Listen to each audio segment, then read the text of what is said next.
Takže prichádzame do areálu Slovakia Ringu. Na pravej strane cesty vidíme Slovak Karting Center, kde stále pokračujeme, až kým neuvidíme na ľavej strane malé parkovisko a za parkoviskom hlavnú tribúnu Slovakia Ringu.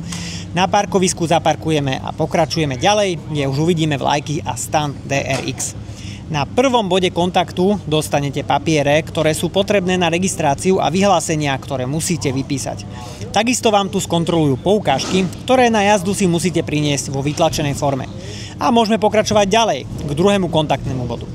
V druhom kontaktnom bode kolegynka ešte raz kontroluje vašu rezerváciu a potom môžete pokračovať do auta, prípadne na tribúnu, ak ste prišli trocha skôr. Po úspešnej registrácii prídete do priestoru čakania, kde vás ďalšia kolegynka bude volať, povie vaše meno alebo priezvisko alebo auto, na ktoré ste sa prihlásili a dostanete bezpečnostnú príľbu, kuklu a kolegovia vás k vybranému autu zavedú. Po nastúpení do auta prvá najdôležitejšia vec je nastaviť správny posed. Správny posed nájdeme tak, že stlačíme naplno brzdu a nohu musíme mať stále v kolene mierne ohnutú. Vzdialenosť od volantu nastavíme tak, že stlačíme lopatky do sedadla a vystreté ruky položíme na volant a zápestie musí voľne padnúť za volant.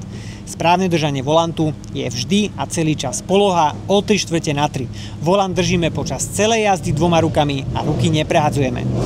Prvá najdôležitejšia zásada je, že brzdíme vždy pred zákrutou do rovných kolies. To znamená, že musíme zabrzdiť auto pred zákrutou na rovinke na takú rýchlosť, aby sme zákrutou dokázali plynulo prejsť. Prejazd zákrutou musí byť konštantnou rýchlosťou. Nepridávame ani neuberáme a určite nikdy nedupeme na brzdu v zákrute. Pri autách s manuálnou prevodovkou je dôležité, aby sme nevytláčali spojku v zákrute.